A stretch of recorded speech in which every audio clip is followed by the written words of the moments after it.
When it comes to blockchain technology, there are a lot of interesting use cases that will revolutionize how we use the internet. The biggest use case that we've found so far is DeFi. And a key component of DeFi, or decentralized finance, are ERC tokens and cryptocurrencies. In today's tutorial, we'll be continuing the development of the ERC20 token by utilizing the testing libraries to make sure that the token has the desired outcomes. My name's Anthony. I'm with the Blockchain Dojo, where we teach you how to become a blockchain ninja and a Solidity expert. If you learned something new, please like and subscribe. Let's get started.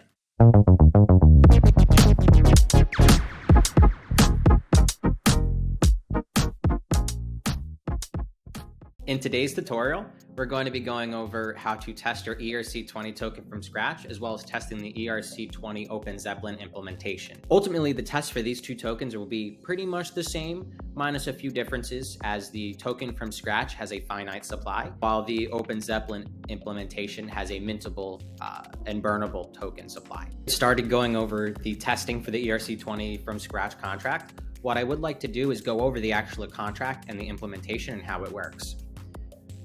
So first, with this contract, we declared the name, symbol, decimals, total supply, and owner variables. We then did a mapping of address to wont for the balances of. What this mapping does is this keeps track of the user's address and how much of the tokens they actually own. Next, we implement a mapping, which tracks the address of the owner to the address of the spender and the amount of tokens the spender is allowed to spend for the allowances or approvals functions.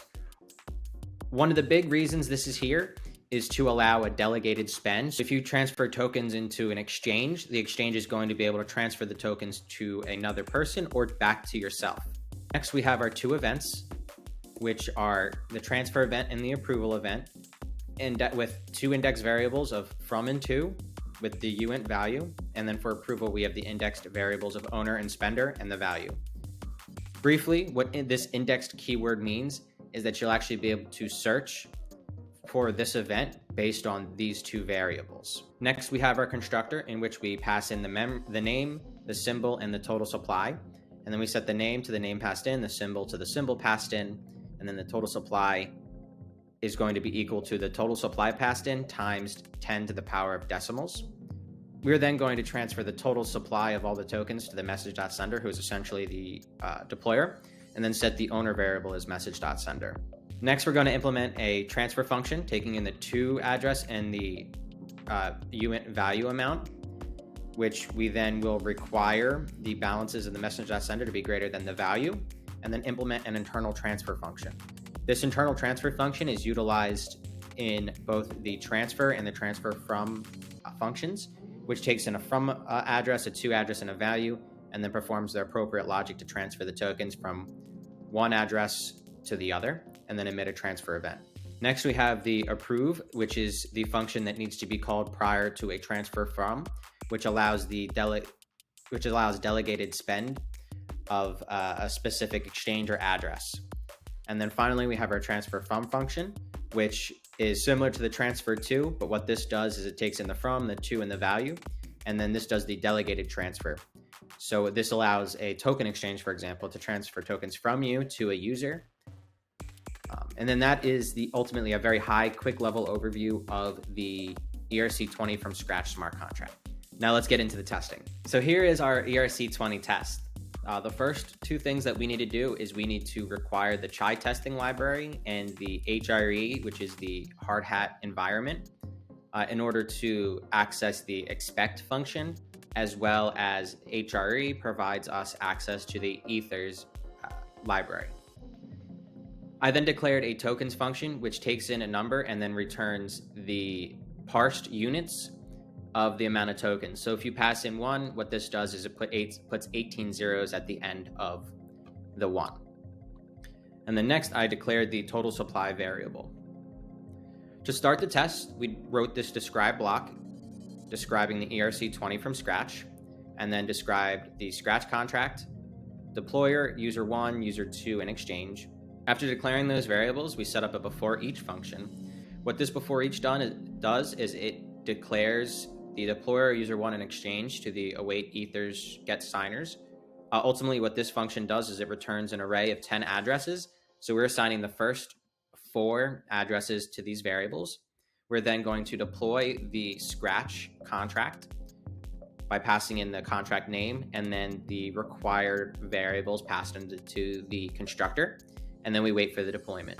Up next, what we do is we write another describe block, which is going to describe the constructor and deployment. In this describe block, what we're going to be doing is testing for the owner, name, symbol, total supply, and balances, things like that. So first, with this it clause, what we're going to do is check that the owner of Scratch is the deployer. So what we do is we do expect await scratch.owner.to.equal deployer.address. So essentially what this is doing is it's pulling the address from the deployer variable and ensuring that it is equal to the return value of the owner function on the Scratch smart contract.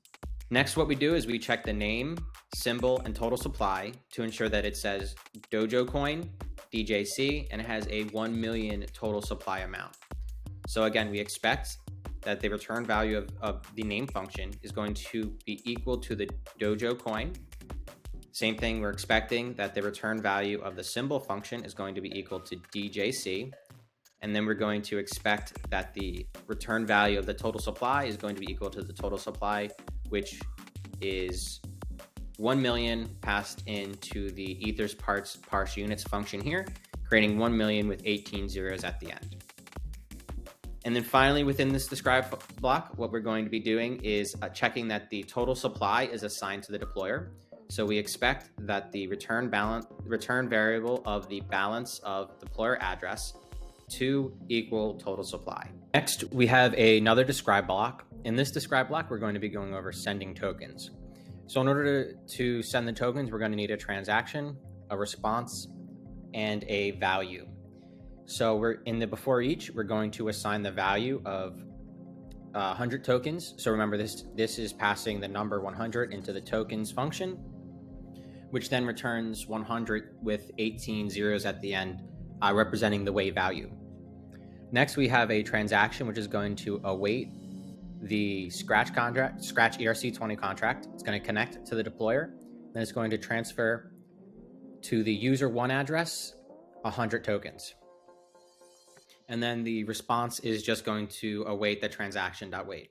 In this describe block, we have another describe block where we'll be describing the success conditions. The success conditions start with this it function. Transfers 100 tokens from user one to user one from the deployer. So we're going to expect await scratch.balance of the address of the deployer to equal tokens passing in 1 million minus 10, which is 999,900. Sorry, not 10, 100 tokens. Next, we're going to await the scratch.balance of user one to equal value, which the value was the 100 tokens transferred from the deployer's address to user's one's address. Next, we're going to check that the function call triggered the transfer event. So we're going to expect await scratch.connect deployer.transfer user one.address and value .to.emit transfer. So this right here is going to check that the transfer event was triggered, and then we can add in an additional with args to ensure that the deployer address, the user address, and the value were passed into the event. Outside of that, the success describe block, but still within the sending tokens describe block, we're going to write a new describe block for failure. This is going to check all the fail cases. First, we're going to check to make sure that the function call is rejected or reverted due to insufficient balances. So we're going to create an invalid amount, which is going to be way more tokens than the total supply. And then we're going to expect that the Scratch contract connecting to the deployer and then transferring to user one, this invalid amount will be reverted. And then we can pass in the reverted reason, which is on this specific contract low balance. This reason can be whatever is described within the smart contract. So it couldn't just be low balance, it could be whatever the revert or reject reason is. Next, we want to check that it is rejected. It rejects the invalid receiver, meaning that it can't be transferred to the 0 address.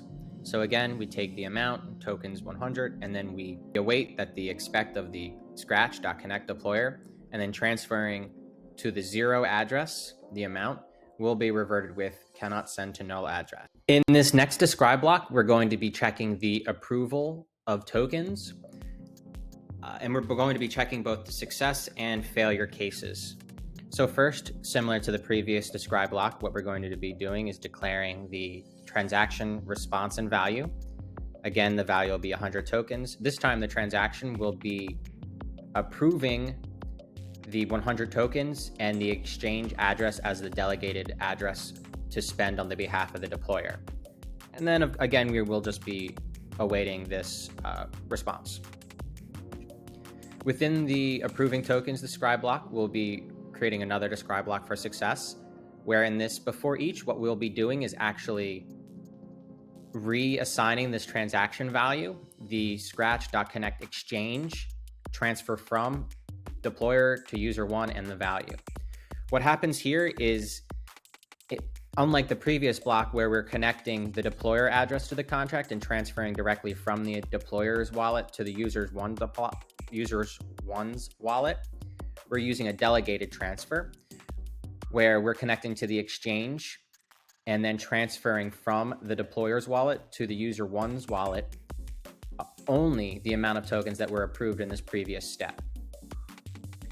The first test we'll be doing in this describe block will be checking the delegated transfer from function, where we're going to be checking that the balances of the deployer and user one are updated. We want to be sure that the deployer's address is going to be equal to 999,900 Ether. So what this function does is similar to the tokens function described, is it adds 18 zeros to the end of this. Next, what we want to ensure is that the balance of the user one is going to be equal to the value assigned in this before each clause. Next, what we want to do is ensure that the allowance or the approved tokens to be spent was reset down to 0 after this function call is made. We want to ensure that the allowances are set back down to 0, as this allows the exchange to transfer tokens out of the deployer's wallet without any further approval. So if the exchange is able to transfer 100 tokens out initially and then continuously transfer that 100 tokens out, that is a huge vulnerability, as ultimately, if the third-party exchange is not fully trusted, they can exploit and drain funds out of your wallet. So here we want to make sure that we await that the scratch.allowances of the owner of the tokens and then the delegated spender will be equal to 0. And then next, what we want to do is check that it emits a transfer event. So we're, again, similar to this before each, we are going to re-trigger the approval, where we are going to connect to the deployer and approve the exchange tokens, or the exchange address, and the amount of tokens to transfer. And then what we're going to do is expect the await scratch.connect exchange, so the exchange address, to transfer tokens out of the deployer's wallet to the user one's wallet by the amount of the value previously described. And then we want to check that it emits the transfer event. So similar to the previous describe block where it checked the transfer event, we will also then check that it is emitted with arguments. So we want to ensure that the deployer's address and user one's address and the value are passed into that event that was emitted. And then outside of that describe block, we have our failure block. So we'll be describing failure, where it should be an invalid amount, which is the tokens is 100 million here, which is greater than the total supply. And then we're testing that it should fail the transfer amount. So we want to await, expect, scratch.connect exchange, transfer from deployer to user one, and then the invalid amount. And then we want to check that it is reverted with low balance. Step to testing our ERC20 from scratch contract is actually running the test.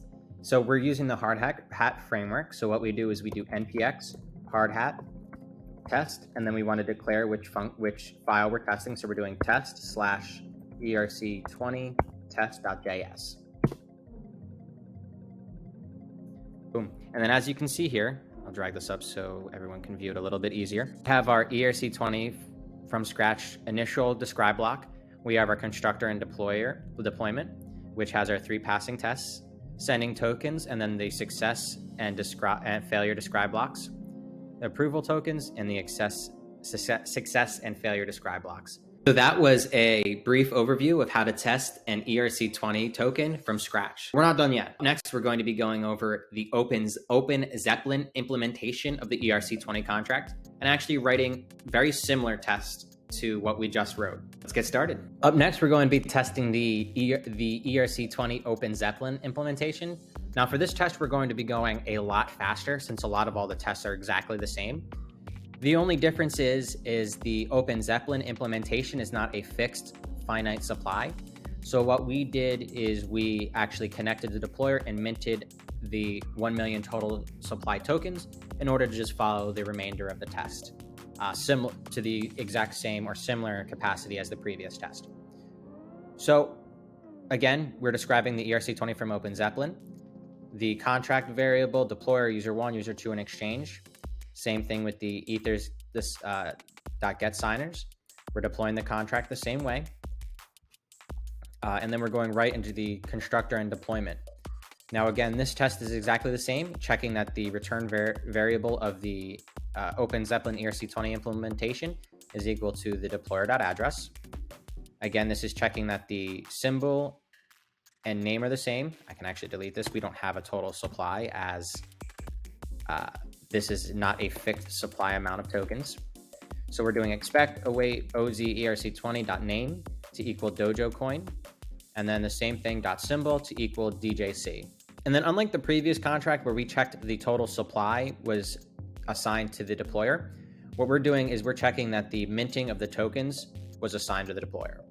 So we're doing expect await Open Zeppelin .balance of deployer address to equal total supply, which was declared right up here. In the next describe block, we have our sending tokens, and pretty much exactly the same to how it was in the previous implementation. The only differences here are the reverted with. With the ERC20 Open Zeppelin implementation, you have a lot more specified revert reasons, which I didn't implement in my own ERC20 from scratch contract, which I can easily switch in should we choose to. But ultimately, what we're doing here is we're getting the transaction result or response and the value. We're transferring 100 tokens from the user 1 to the deployer right here. And we're checking the transfer event was emitted with the appropriate arguments. And then the fail case, we are just checking that it is, instead of being reverted with low balance, we're checking that it is reverted with ERC20 transfer amount exceeds balance. And then same thing here with rejects invalid receiver. We're just checking, instead of saying cannot send to null address, we're updating this with ERC20 transfer to the 0 address. And in the next describe block, we're approving the tokens, same as before. Again, all of this is pretty much exactly the same. The only difference is down here with the failure case, where we're checking for the ERC20 insufficient allowance. Because as we remember, in the approving tokens, this is a delegated approval. So we want to make sure that the deployer has approved the appropriate amount for the exchange to spend on their behalf and does not exceed that amount. In today's video, we went over how to test your ERC20 from scratch contract, as well as the Open Zeppelin implementation. As you saw, there were a lot of similarities with how you test the two. The Open Zeppelin implementation is just a little bit more refined and up to the standards with the appropriate reverting calls. I hope you guys learned something new today. If you did, please hit the like and subscribe button and stay tuned for more content.